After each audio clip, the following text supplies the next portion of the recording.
लाल की जित देखूं तित लाल, लाली देखन मैं गई मैं भी हो गई लाल। दया के बारे में कुछ ऐसा ही है। दया को जो एक बार मिल गया बस वो दया का ही हो गया। शुरू में तो ऐसा ही था, एक लंबा तगड़ा इंसान है, एक बॉक्स मारे तो आदमी 10 दिन उठे ना, दरवाजा तोड़ दे तो दरवाजा लगाना मुश्किल। मगर जैसे जैसे शूटिंग बढ़ती गई वैसे वैसे पता चलता गया कि दया में और क्या है। सबसे बड़ी बात, दया के जैसा इंसान मिलना मुश्किल है।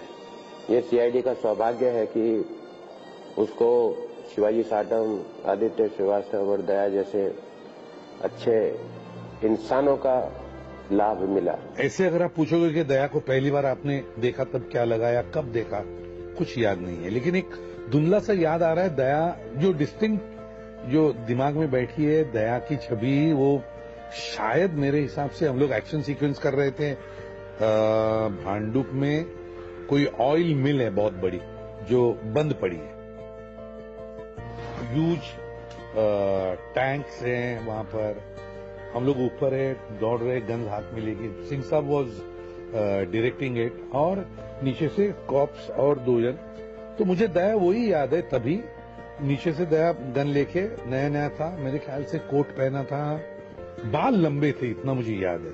हट्टा कट्टा तो था ही तभी भी, लेकिन लंबे बाल थे। ये दया की पहली याद, जो छवि मेरे दिमाग में बैठी है, वो तब की दया की। फिर जैसे जैसे सीआईडी आगे बढ़ती गई वैसे वैसे पता चला कि इसमें आप ये भी कर सकते हैं, ये भी कर सकते हैं।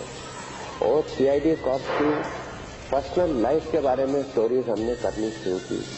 उसमें एक स्टोरी थी the case of A missing bullet. एक बुलेट है जो दया फायर करता है मगर वो बुलेट कहीं मिलती नहीं है। 2 गोली फायर करी, एक लग गई किसी को और दूसरी गोली जो दुश्मन ने फायर करी थी दया के ऊपर वो मिलती नहीं। गोली नहीं मिलती, दया फंस जाता है। दया के ऊपर खून का इल्जाम आता है जो हटाना उसके लिए मुश्किल है। उसको सस्पेंड किया जाता है, उसका बैज ले लेते हैं, उसका रिवॉल्वर। दया को सस्पेंड कर दिया गया, उसको अरेस्ट कर लिया गया। उसके सामने कोई रास्ता नहीं था कि एक्सेप्ट की वो कहना नहीं चाहिए, उसने आत्महत्या करने की सोची। और वो सीन जब आया, जब शूट हुआ, दया की लाइफ बदल गई उस दिन से। लोगों को एक नई चीज देखने को मिली कि यह इंसान एक्टिंग में क्या कर सकता है। आप भी देखिए वो एपिसोड।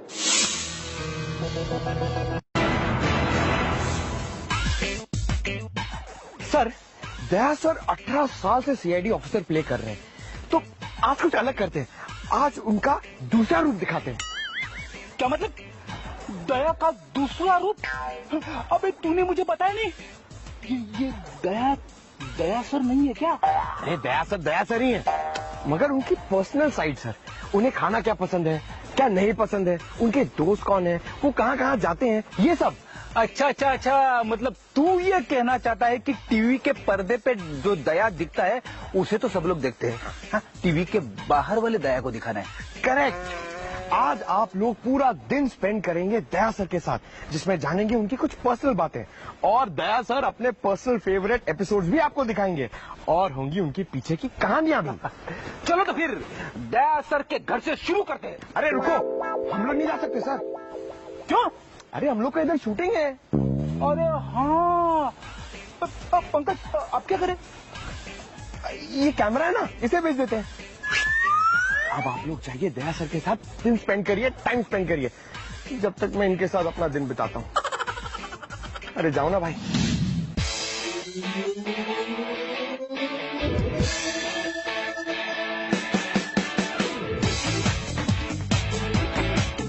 हाय, गुड मॉर्निंग। आइए। आप लोग हैरान तो नहीं है कि मैंने दरवाजा खोला क्यों, तोड़ा क्यों नहीं? मैं अपने खुद के घर की नुकसान नहीं करता। कम ऑन, ये मेरा छोटा सा आशियाना, आप देख सकते हैं, ज्यादा बड़ा नहीं है, छोटा सा है बट प्यारा सा। समंदर दिखता है। हमेशा से एक इच्छा थी कि समंदर किनारे घर रहे मेरा, तो ऊपर वाले ने चाहा, थोड़ा बहुत मेहनत किया तो ये घर बना है, ये छोटा सा घर। तो चलिए, आप लोग परफेक्ट टाइम पे आए हैं। वैसे ज्यादा वक्त मिलता नहीं है एक्सरसाइज या जॉगिंग वॉगिंग करने का, मगर चूंकि आज कॉल टाइम लेट है तो आज थोड़ा बहुत एक्सरसाइज करूंगा, जॉगिंग वॉगिंग करूंगा। तो आप चलिए मेरे साथ। हाँ, मगर एक शर्त है, आप लोगों को मेरे साथ सीढ़ियों से नीचे आना पड़ेगा, क्योंकि नॉर्मली ये होता है कि ज्यादा वर्कआउट करने का टाइम नहीं मिलता। तो यही साधन है मेरा एक्सरसाइज करने का। जब ऊपर आता हूं तो मैं सीढ़ियों से आता हूं, ये 9th फ्लोर पे है, और नीचे जाता हूं तो भी सीढ़ियों से ही जाता हूं। तो आप लोगों को मेरे साथ सीढ़ियों से नीचे आना पड़ेगा। काम, चलिए, मेरे बहाने आप लोगों की भी कसरत हो जाएगी। वैसे मैं हमेशा कहता हूं, जितने भी मेरे दोस्त हैं, मेरे घर वाले हैं, सीढ़ियों से ऊपर चढ़ना बहुत ज्यादा हेल्दी है, बहुत अच्छा एक्सरसाइज है, और इसको हमेशा प्रैक्टिस करना चाहिए। ये छोटी मोटी हरकतें हम लोग जो करते हैं, ये फिटनेस के लिए बहुत अच्छा है। नहीं तो हम ट्रेडमिल, जिम स्पेशली पैसे देके जाते हैं, बट रियलाइज नहीं करते हैं कि हमारे रोजमर्रा की जिंदगी में ये छोटी छोटी बातें बहुत ज्यादा मायने रखती हैं।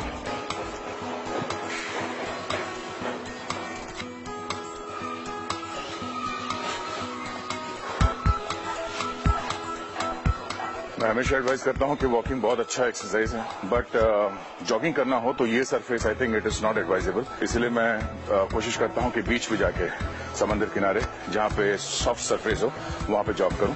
नजदीकी है, इसलिए आप सबको वहीं ले चलता हूं। शायद सुबह सुबह समंदर किनारा देख के आप भी रिफ्रेश हो जाए। आइए, चलिए, बीच के पास आ गए। अब यहां से शुरू करते हैं। बेसिकली कोई भी एक्सरसाइज स्टार्ट करने से पहले आपको वार्म अप करना बहुत जरूरी है। बाकी की कसरत मैं आपको बीच पे दिखाऊंगा। आइए।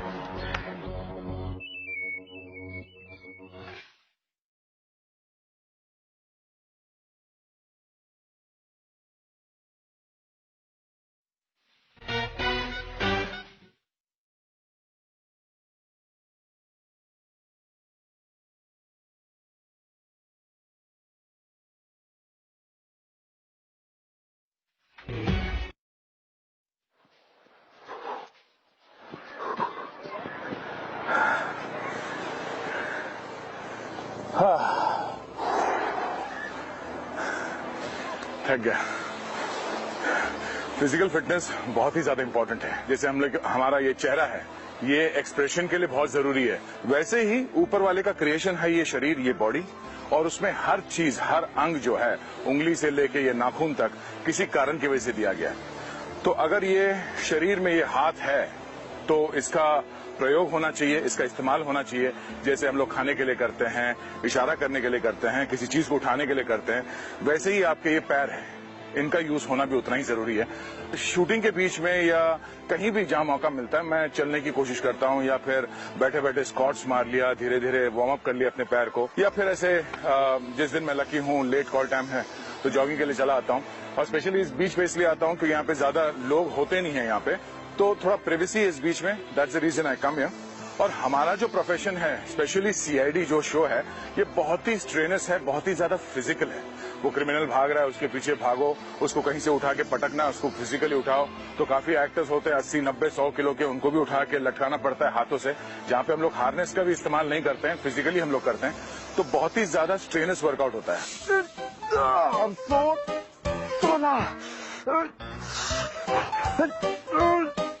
417 हम सीआईडी वालों को खतरों का सामना करना पड़ता है। 418 419 इसलिए हम अपने आप को बहुत फिट रखते हैं।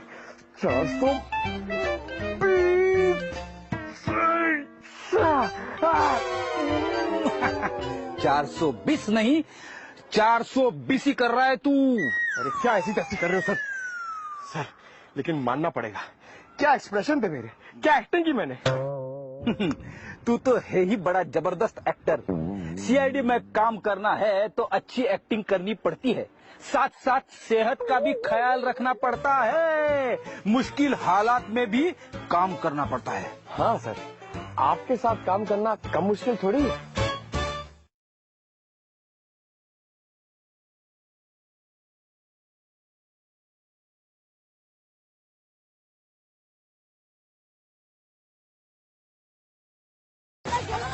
हाँ? अरे आराम से खेलेंगे। मैं बैटिंग करूं तो फील्डिंग करना आता नहीं।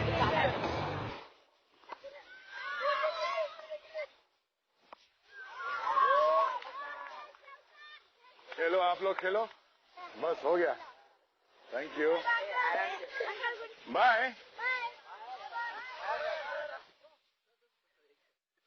सेल्फी, हाँ आ जा।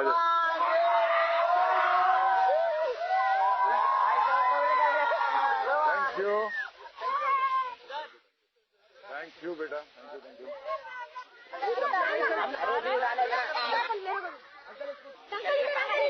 ये लो, थैंक यू, वेलकम बाय। हम कभी भी आउटडोर शूट कर रहे हैं या कहीं भी शूट कर रहे हैं, स्टंट शूट कर रहे हैं, तो दया सर एक ऐसे इंसान है जो हमेशा लीड करते हैं।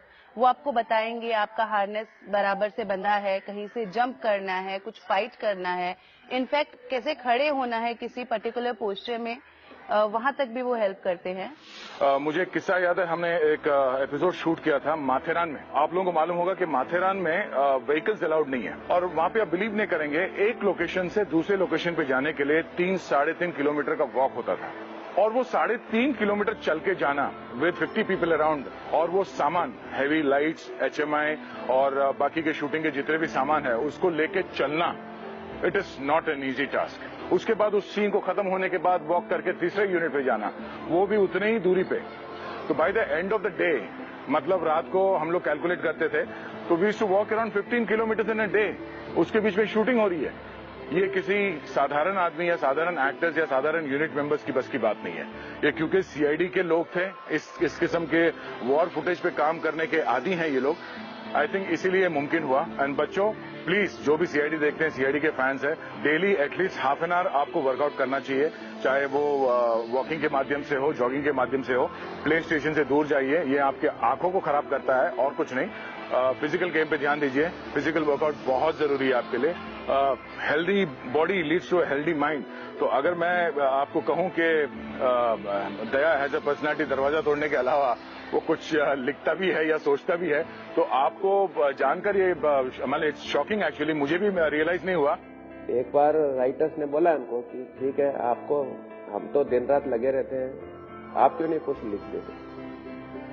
तो बोला तो मजाक नहीं था, दया ने काफी सीरियसली लिया इस बात को और उसने एक स्टोरी लिख दी, बोला ये करो। और वो स्टोरी थी माथेरान की स्टोरी। माथेरान वाले जो स्टोरी था ये मैंने कंसीव किया था, बहुत ही कमाल का एपिसोड था।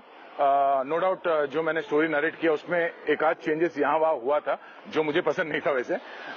उसके अलावा Matheran is a very difficult location to shoot, plus बंदरों का बहुत बड़ी समस्या है वहां पे। बंदर जो है आपके नाक में दम कर देते हैं, आप जहां भी जाओ, जैसे भी जाओ, हाथ में एक थैली नहीं रख सकते, छीन के भाग जाते हैं। मुझे एक किस्सा याद है, एक रात को मैं सोया था, सुबह 8 बजे आंख खुल गई। आंख खुली तो मैंने ऐसा देखा कि पता नहीं कुछ अजीब सा मेरे को माहौल लगा कमरे का। लेफ्ट साइड पे देखा तो जो खिड़की था वो खिड़की खुली थी। तो मैं सोचा यार ये खिड़की कैसे खुली। फिर धीरे से अंदर झांक के देखा तो मेरे कमरे के अंदर जहां पे मैंने अपना बैग रखा हुआ था वहां पे एक पॉलिथीन बैग में मेरा वॉलेट था। पॉलिथीन इसलिए क्योंकि माथेरान में 5 दिन बारिश हो रही थी और घमासान बारिश हो रही थी, तो उसको मैंने वॉलेट में वैसे पॉलिथीन के थैली में मैंने पैक करके, वो पाउच मेरा बड़ा था क्योंकि जैसे मैं बड़ा हूं मेरा वॉलेट भी थोड़ा बड़ा है, वो वॉलेट काफी बड़ा था। पता नहीं कमरे से बंदर अंदर आ गया, अंदर आके उसने वो थैली देखा तो शायद उसको ये लगा होगा कि खाने की चीज है, तो वो थैली लेके भाग गया। तो फिर मैंने प्रोडक्शन को बुलाया, रिसेप्शन में फोन किया, बोला ऐसे ऐसा है, मेरा वॉलेट चोरी हो गया रूम में से, आप जरा देख लो। हमारा ईपी आया सतीश दुबे, बोला सर आपका वॉलेट थैली में था क्या? मैंने बोला हाँ थैली में था। बोला अभी एक बंदर ऊपर था वहां पे, ऊपर खिड़की पे। बोला वो वॉलेट के साथ क्या कर रहा था? बोला पता नहीं, थैली फाड़ रहा था। हम लोग परेशान, बंदर वॉलेट लेके कहाँ जाएगा, और बंदर कहीं दिख नहीं रहा वहां पे अभी ऊपर। फिर ऐसे बात करते करते नीचे देखा तो हमारे सिंह साहब का कमरा बगल में था, उनके कमरे के बाहर वो गार्डन था, गार्डन के बीच में एक थैली दिखाई दी, उसको खोल के देखा तो उसमें वॉलेट था। थैली को मतलब चीर फाड़ एकदम उसके बैंड बजा रखी थी और उसके अंदर वॉलेट वैसे ही था। मतलब बंदर ने देखा होगा, खोल के देखा वॉलेट उसके काम की चीज ने फेंक दिया उसने। तो ये एक बहुत इंटरेस्टिंग किस्सा था जो माथेरान में हुआ था। रेडी सर आपका शॉट रेडी है। हाँ बता क्या सीन है? सर फाइट सीक्वेंस है मगरमच्छ के साथ। क्या?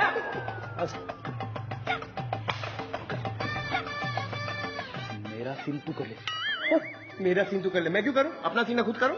अबे तू हमेशा रोता रहता है ना कि तुझे डायलॉग नहीं मिलते, सीन बहुत कम रहते हैं। क्या आज मैंने अपना सीन तेरे ऊपर न्यौछावर कर दिया। न्यौछावर मत करो, मुझे नीचे आपका सीन, खुद करो अपना सीन जाके। अरे तू समझता नहीं है पंकज, आज शनिवार है और शनिवार के दिन मैं उपवास, इस दिन मैं किसी के ऊपर हाथ नहीं उठाता। आप गजब के एक्टर हैं सर।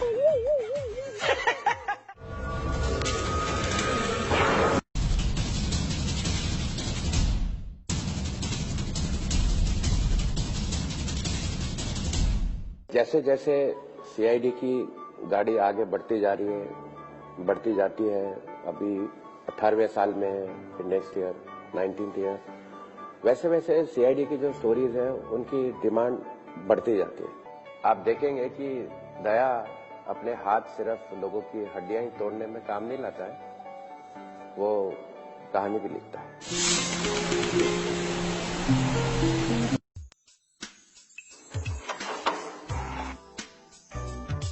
आइए, जैसे मैंने कहा, शरीर की जो जरूरत है फिजिकल एक्सरसाइज वो तो हम कर चुके हैं। जितना हमसे बन पड़ा, सुबह जितना समय होता है हमारे पास उसमें हम लोग ये वर्कआउट कर लेते हैं, जॉगिंग वॉगिंग कर लेते हैं। अब जो उसके बाद सबसे इम्पोर्टेंट जो कार्य है वो है पेट पूजा।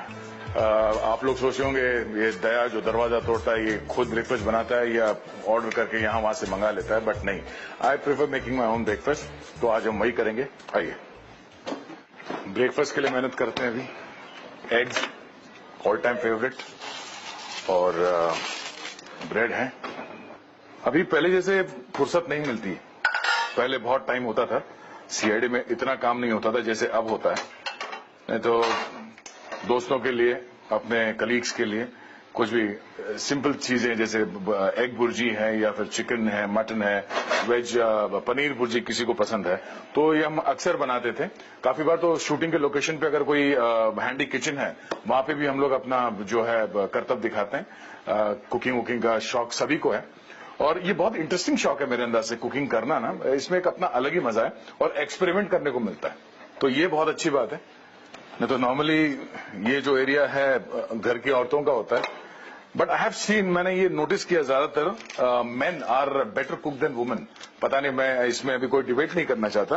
किसी घर में अगर आदमी खाना बना रहा होता है तो मेरे अंदर से वो बीवी से बेटर बनाता है।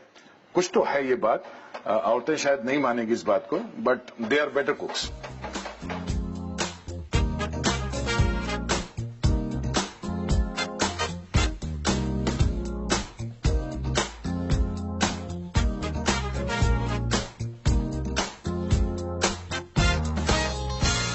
तो ये पहला एग स्वाहा हो गया।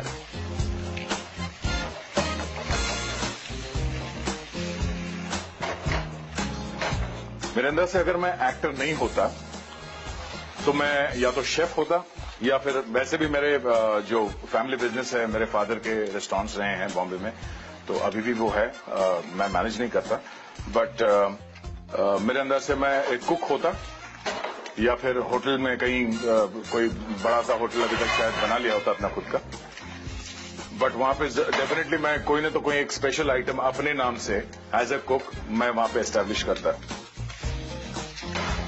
Good. I prefer the frying pan for a toaster. ये एक ऐसा टाइम है जब ब्रेकफास्ट बनता है सुबह, अपने हिसाब से थोड़ा टाइम स्पेंड करते हैं ब्रेकफास्ट बनाने में और मजा भी आता है।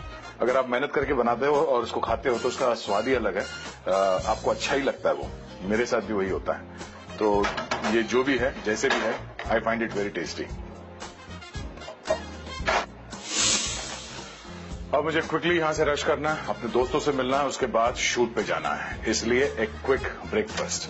आइए एंजॉय कीजिए मेरे साथ। मैं ये नेशनल टेलीविजन पे मैं कन्फेस करना चाहता हूँ।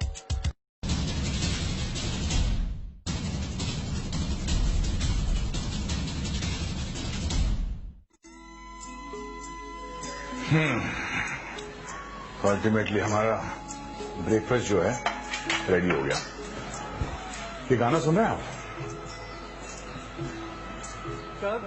सुपर। ये गाना पुराने गाने हैं और ये गाना पता नहीं मुझे क्यों जब भी मैं सुनता हूँ पूरे दिन सुनता रहता हूँ मैं, और स्पेशली जब मैं अकेला हूँ ये पुराने गाने बजते रहते हैं मेरे घर में, मेरी गाड़ी में जब मैं ट्रैवल करता हूँ। इट टेक्स मी समवेयर, मुझे कहीं ले जाता है ये। मेरे बचपन में, मेरे अतीत में, मेरे फादर जो नहीं रहे उनके बारे में मुझे सोचने पे मजबूर करता है। I go back to my childhood, अपने दोस्तों के बारे में सोचता हूँ, अपने स्कूल के फ्रेंड्स के बारे में सोचता हूँ। पता नहीं इन गानों में कुछ एक एनर्जी है, एक मैजिक है जो अपने आप क्रिएट हो जाता है। हम लोग तो मतलब लोकेशन पे जब हमारे डॉक्टर साहब है, सालुंके साहब है, साटम साहब, एसीपी प्रद्युमन, हम लोग इकट्ठे बैठे रहते हैं तो कभी कभार गानों का दौर ऐसा शुरू हो जाता है कि पूछो मत। कोई एक गुनगुनाने लगता है कोई पुराना गाना, द वन फॉलोज, और बाद में एक ऐसे कोरस में 3-4 लोग मिलके गा रहे होते हैं। बहुत ही वंडरफुल समा बन जाता है और सब लोग बहुत एंजॉय करते हैं। तो गाने जो है इनका एक बहुत ही जबरदस्त महत्व है हमारे लाइफ में, एंड स्पेशली मेरे।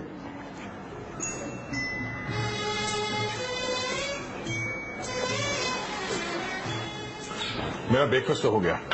वैसे आप लोग पूरा दिन मुझे आज फॉलो करने वाले हो तो मुझे कोई दिक्कत नहीं है, मगर अब मैं जहां जाने वाला हूं वहां पे प्लीज फॉलो मत करना। 5 मिनट के लिए मुझे प्रिवेसी दीजिए, मुझे चेंज करना है। तो give me 5 minutes, I will change and I will see you back soon. अब आ सकते हैं प्लीज। मैं ज्यादा ड्रेसिंग के मामले में सोचता नहीं हूं, बट कुछ ना कुछ तो पहनना ही है।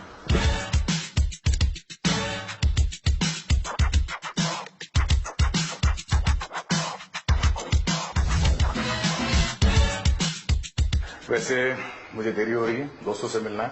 आप आइए, ऐसे गाने आगे भी सुनाएंगे आपको।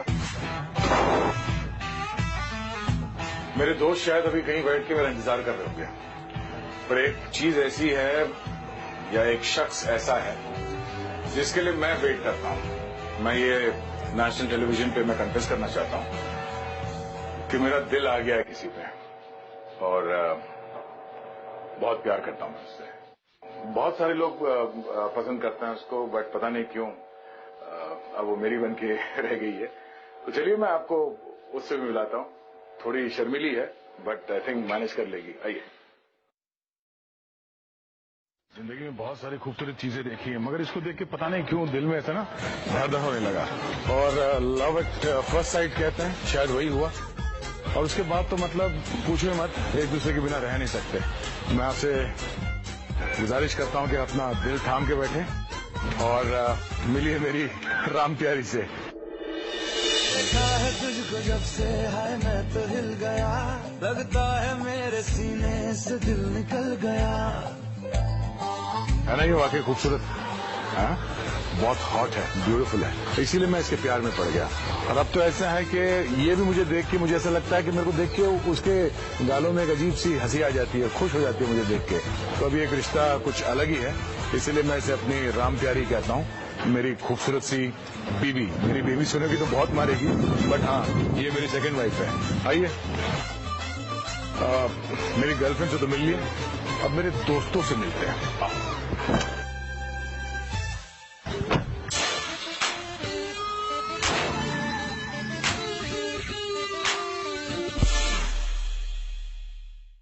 दया, केवल एक साथ इतने साल काम करने के बाद ये रिश्ता हो गया हमारा, ऐसे नहीं है। दया का स्वभाव भी वैसे ही है, बड़ा प्यारा है सबके लिए। मुझे मालूम है कि दया किसी भी सिचुएशन में, किसी भी परिस्थिति में, कोई भी प्रॉब्लम हो या खुशी हो या गम हो, वो हमेशा साथ में है। एक एश्योरेंस रहता है कि दया है तो ये काम हो जाएगा, दया है तो ये सिचुएशन से निकल जाएंगे, दया है तो हो जाएगा।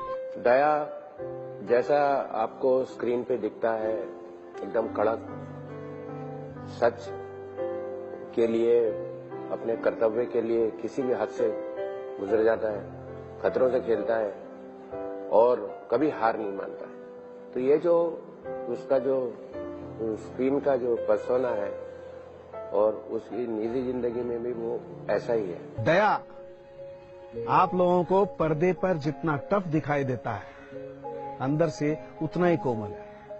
नारियल होता है नारियल, बाहर से कितना टफ होता है लेकिन अंदर कितना मुलायम, सफेद, वैसा ही है दया। एकदम नम्र स्वभाव का, एकदम मिलनसार, एकदम मीठा बोलने वाला। कभी उसको ऊंचा बोलते हुए सुनाई नहीं दिया। 17 साल में दया ने कभी किसी को जोर से डांटा नहीं, कभी किसी पर गुस्सा किया नहीं। ऐसा है दया, जो पर्दे के पीछे का दया।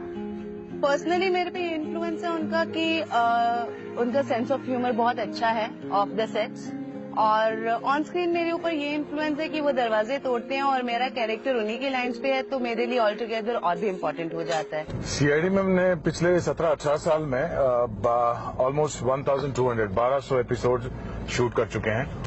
उसमें से एक एपिसोड है हमारा मनाली का एपिसोड। फैंटास्टिक शूटिंग करी थी हमने वहाँ पे स्नो में। मैं पहले लोकेशन वगैरह देख चुका था। जब ये लोग वहाँ पहुंचे और पहुंचने के साथ में ही शूटिंग शुरू हो गई। जिस जगह पे शूट हो रही थी वो करीब वहाँ पे इतना चेस्ट हाई स्नो पड़ा हुआ था।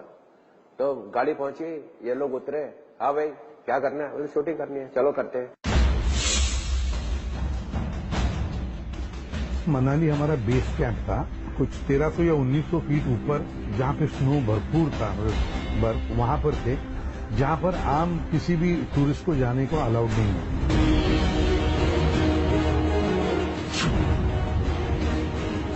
सिंह साहब ने कैमरा लगा रखा है रोड पे और हमको बोला वो देख रहा है वो 500 मीटर अंदर कहीं पे, बोले ये आपकी जगह है, वहां आपको जाना है और आपका पहला शॉट वहां पे है।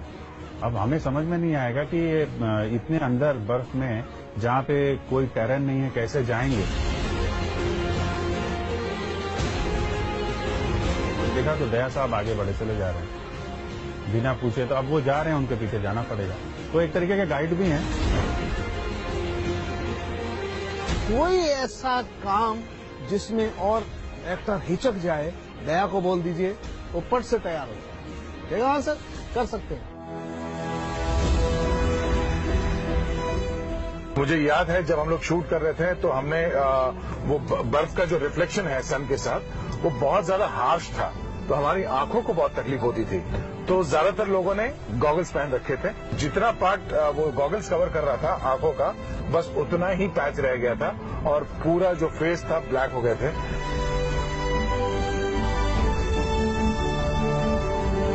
कैसी भी सिचुएशन में हो हमेशा आगे चलते हैं, और इतनी खतरनाक टेरेन कि आपको मालूम नहीं है कि अगला कदम जा रहा है वो कहाँ जा रहा है। उस जगह पे शिवाजी कभी कमर तक जा रहे हैं अंदर, कभी सीने तक जा रहे हैं। हमारे डॉक्टर साहब, उनको पता चला दया भी चल रहा है और 2 लोगों को और खींच के चल रहा है।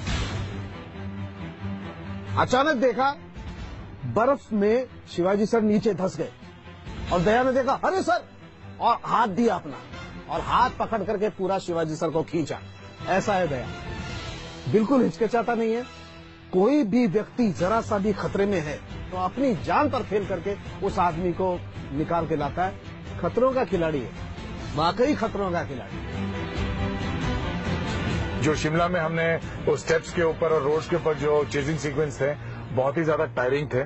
वहां के जो लोकल्स होते हैं वो सीढ़ियों को 3-3 गैप्स में चढ़ते हैं, मतलब 1 गो में वो उसको चढ़ाई भी नहीं कर सकते हैं। और हम लोगों ने उसको चेजिंग में फुल स्पीड में 1 गो में उस सीढ़ी को कंप्लीट किया भागते हुए। No doubt by the end of the shot सबकी हवा निकल गई थी, बट बहुत मजा आया।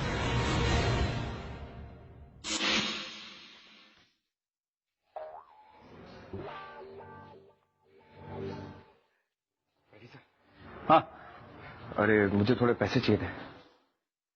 रख ले। पूरा वॉलेट? अरे बहुत बड़ा दिल है आपका सर। पंकज, मेरा दिल तो आसमान से भी बड़ा है। सर मैं आपको सच बात बताऊं, मुझे आपसे ये उम्मीद नहीं थी। पंकज, जरूरत के वक्त एक दोस्त दूसरे दोस्त के काम नहीं आएगा, तो फिर वो दोस्त किस काम का यार? रख ले। यही बात तो मुझे पसंद है सीआईडी ऑफिसर में सर, कितने दिलदार होते हैं। दया सर ने अपने दोस्तों के भरोसे अपनी जान दांव पे लगा दी थी। वही तो, अगर दया सर अपने दोस्तों के लिए इतना सब कुछ कर सकते हैं तो फिर इतनी छोटी सी बात मैं तेरे लिए नहीं कर सकता? Thank you sir. ये क्या, ये तो वॉलेट खाली है आपका पूरा। अरे मैंने पैसे गिरा दिए क्या?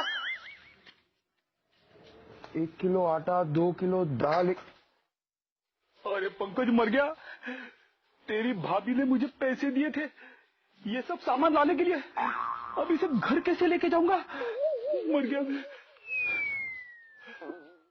तेरे पास थोड़े से पैसे हैं क्या?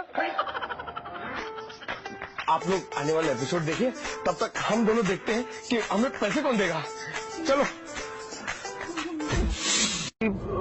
इस देश के अलग अलग स्टेट्स में घूम के आई है और मुझे भी साथ ले गई, क्योंकि मुझे ड्राइविंग का शौक है और बहुत सारे जगहों पे जाना पसंद करता हूं। अभी तो शूटिंग का शेड्यूल ऐसा होता है कि ज्यादा परमिट नहीं करता, पर जब भी मौका मिलता है हम गाड़ी उठा के निकल लेते हैं अनप्लान्ड एंड अनडिस्क्लोज्ड लोकेशंस पे।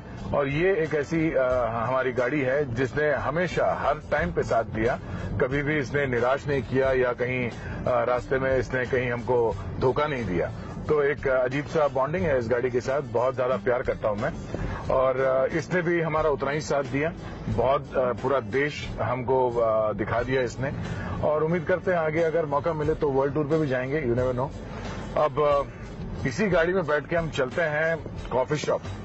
नहीं, मैं अपनी गाड़ी को कॉफी नहीं पिलाने वाला, ये तो सिर्फ डीजल पीती है। मैं कॉफी शॉप जा रहा हूं अपने दोस्तों से मिलने, वहीं उनसे मुलाकात करते हैं। चलिए।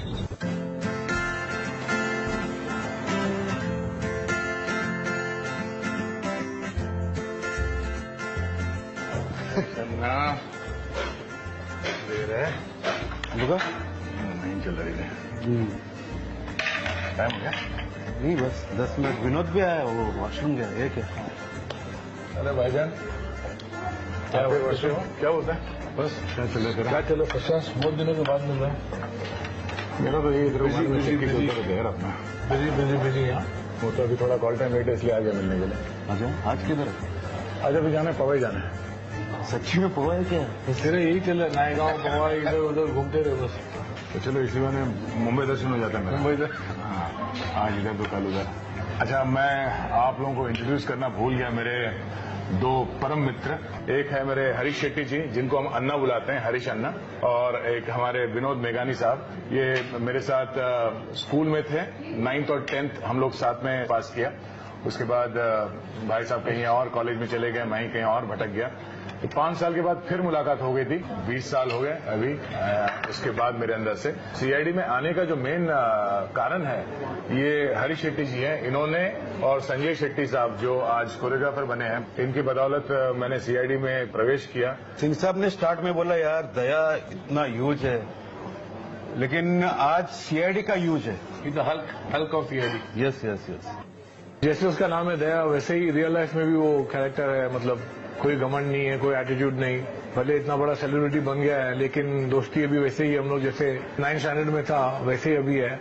बहुत कम ऐसे लोग आपको मिलते हैं, मतलब जेन्युइन पर्सन। इसका इंटेलिजेंस, प्रेजेंस ऑफ माइंड इतना है, एक टॉपिक पे फटक से था। शूट किधर करे सर? अन्ना में है, स्विट्जरलैंड में हूँ। अभी किधर जा रहा है? बस अभी बस जयसर का ब्रिज क्रॉस कर रहा हूँ। 26 साल पहले जो दया था आज भी वही दया है। हर चीज में इंटरेस्ट लेता है, हर एक के सुख दुख, हर चीज में इमोशनल बहुत जल्दी हो जाता है वो। He doesn't want to hurt anyone, लेकिन at the same time stubborn है। अगर उसे कोई चीज नहीं चाहिए तो सीधा बोल देगा, फेस में बोलेगा, ए भाई बस मेरे को नहीं चाहिए। दैट इज दया। तो ये हमारे स्ट्रेस बस्टर्स हैं। इनके साथ अगर मैं बात करता रहूं तो शायद मेरे डायरेक्टर साहब, मेरे प्रोड्यूसर साहब मुझे लात मार के निकाल देंगे। तो मैं समझता हूं कि अब ये टाइम सही है, मुझे जाना चाहिए। बिल्कुल रुकना है यार, तो क्या जा रहा है? आप मेरे फाइनेंसर हो, बिल भरो। आ जाना अंदर। ऐसा कोई आने वाला तेरे लिए सरप्राइज है। सरप्राइज मतलब क्या है? क्या कुछ है कोई तेरे बचपन का? क्या दंग रह गए क्या? तू कहाँ से आ रहा है? अरे यार किधर से? तेरे को कहाँ से मिला ये? दुनिया छोटी है, दुनिया गोल है। अच्छा ये मैं बता दूं, ये विनोद मेरा फ्रेंड था 8th और 9th स्टैंडर्ड में। 9th के बाद में जो लोग दोस्त रहे, ये अप टू 9। हाँ, ये उससे पहले के। मिला मैं तेरे लिए एक बढ़िया सरप्राइज लेके आया, इससे भी बढ़िया। जस्ट गिव मी 2 मिनट्स में आप भी लेके आता हूँ।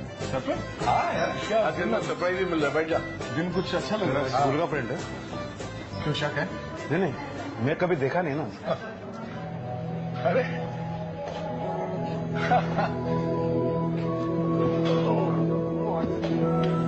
Gaonkar, miss Gaonkar. Please come. बैठिए। ये हमारे बैठिए मैम। ये हमारे class teacher miss Gaonkar, 8th standard में हमारी ये क्लास टीचर हुआ करती थी। आज मेरे अंदर से मैं 30 साल के बाद इन्हें देख रहा हूँ। मतलब फेंट रिफ्लेक्शन। मैडम बताएगी आपके बारे में। How was he as a student? As a student, I was an outstanding student. Always standing out. It's such a pleasure, ma'am, seeing you after 30 years. It's all your blessings. मुझे आज बहुत गर्व है कि मैं दया जैसे बच्चों के क्लास टीचर थी और अभी भी उसने मुझे इधर बुला के इतना महत्व दिया है, इतना इम्पोर्टेंस दिया है। I wish him all the success and in his life as well as in his family. ये मेरा पूरा लंच किट है, तो सीता ने तेरे लिए पूरा। क्या बात है। हाँ, तू अभी टेस्ट करके देख ले। एंड वही स्कूल टाइम डब्बा है, मेरे बच्चों का डब्बा लेके आया हूँ मैं। इसके लिए स्कूल डब्बा से खाने को मजा आता है। तो आदमी को हमेशा बच्चा ही रहना चाहिए। हाँ, तो है, वही अच्छा है, वही अच्छा है। या सीता कुक्स वेल। ये आपको थोड़ा साउथ इंडियन स्टाइल। ओहो। हाँ, इमली का चावल और दही भात और एकदम बढ़िया पिकल भी है। क्या बात है। वापस फिर से मैं बचपन में लेके जा रहा हूँ। ये सिर्फ दया के लिए कि हम भी खा सकते हैं। सब खा सकते हैं सर। प्लीज। हरी जना को भूख लगा सकते हैं। Back to school. Very touching movement. प्रसाद है मेरे लिए। He is a true inspiration. I wish they are all the very best. God bless him with more success. All the best Daya. चलो अब मुझे जाना होगा। I take a leave. I have to go for the shooting. It was such a pleasure to see you all. I need your blessing for the rest of my life. It was a nostalgic moment. Thank you so much for coming. Thank you, Venkat. It was वाकई में a big surprise. All the best. God bless you. Thank you. Many more success. Yes.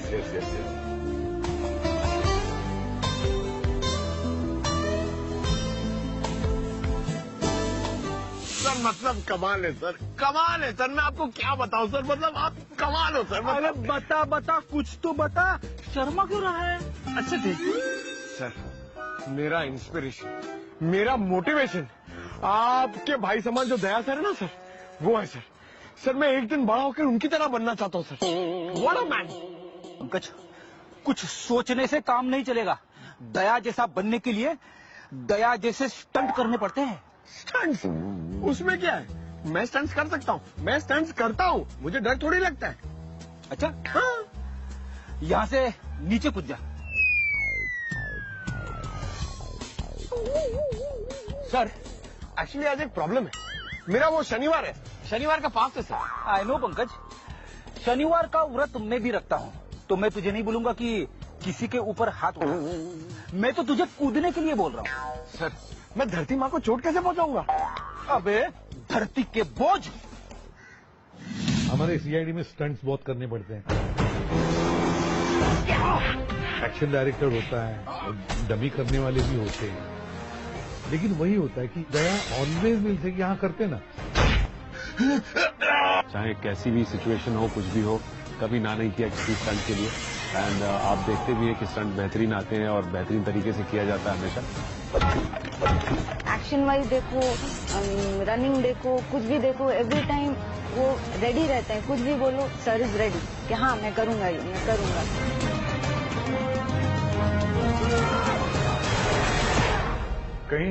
कई सारी चीजों के साथ जो CID show की जो यूएसपी है, उसमें एक बहुत ही बड़ा हिस्सा है स्टंट का, एक्शन सीक्वेंस। मुझे एक एपिसोड याद आता है जहां पे एक शॉट था जो वाटर के टैंक के ऊपर से नीचे जंप करना था और नीचे मैट्रेस गद्दा वद्दा लगा हुआ था, तो मैंने वहां से जंप किया। कुछ प्रॉब्लम थी जूते में या फिर मैंने जूता फंगस के ऊपर मैंने पैर रख दिया था, तो जूते के नीचे जो ग्रिप था वो शायद स्लिप हो गया, जिसकी वजह से मेरा ये लेफ्ट लेग का जो एंकल बोन है वो क्रैक हो गया। और उसके बाद शाम को हॉस्पिटल में गए, डॉक्टर से मिले, एक्सरे वेक्सरे निकाला गया। उसने कहा कि सर्जरी करना पड़ेगा, उस पर आपको स्क्रूज फिट करने पड़ेंगे, प्लेट्स लगाने पड़ेंगे। तो सर्जरी किया गया और डॉक्टर्स ने कहा कि कम से कम 1.5-2 महीने तक आपको बेड रेस्ट पे रहना है। स्टिचेस नहीं निकले थे। Within a week's time I went back to CID। मैंने सर से बात की कि मैं घर पे बैठना नहीं चाहता, मैं बोर हो रहा हूं। तो सिंह साहब ने कहा कि तू क्रचेस के साथ काम करेगा, शूट करेगा। मैं बोला हाँ सर करूंगा। तो बोला ठीक है, तो कल से शूटिंग पे आ जा। तो मैं दूसरे दिन क्रचेस पे गया शूटिंग पे और बाकायदा क्रचेस के साथ मैंने शॉट में उसको यूज किया और उसमें दिखाया गया कि पिछले एपिसोड में ऐसे ऐसे सीक्वेंस में चेसिंग के दौरान जब ये जंप हुआ, इस जंप में इसका एंकल क्रैक हुआ, दैट्स द रीजन वो प्लास्टर लगा हुआ है और दैट्स द रीजन ये आगे वाले एपिसोड में क्रचेस में घूम रहा है। सर ये बात तो हम सब जानते हैं कि CID में बहुत खतरनाक स्टंट्स होते हैं। अब आपके हिसाब से CID का सबसे खतरनाक या डेंजरस स्टंट कौन सा था? पंकज, वैसे तो बहुत सारे एपिसोड हैं जिसमें ऐसे खतरनाक स्टंट होते हैं, मगर मेरे हिसाब से बस वाला जो एपिसोड था ना, उसमें बड़ा खतरनाक स्टंट था। हाँ, मालूम है उसमें क्या होता है? उसमें जो है ना, कुछ गुंडे बस को हाईजैक कर लेते हैं और चलती बस में अभिजीत सर और गुंडे के बीच में हाथापाई शुरू हो जाती है। गुंडा अभिजीत सर को धक्का दे देता है, अभिजीत सर चलती बस में से नीचे गिर जाते हैं, मगर झट से दरवाजा पकड़ लेते हैं और आगे का पहिया पीछे का पहिया, बीच में अभिजीत सर झूल रहे, ये दरवाजा पकड़ के। अगर थोड़ी सी भी गलती हो जाती तो ये एपिसोड है ना, ये दया सर का फेवरेट एपिसोड है। अब आप लोग भी देखिए CID का सबसे खतरनाक स्टंट वाला एपिसोड।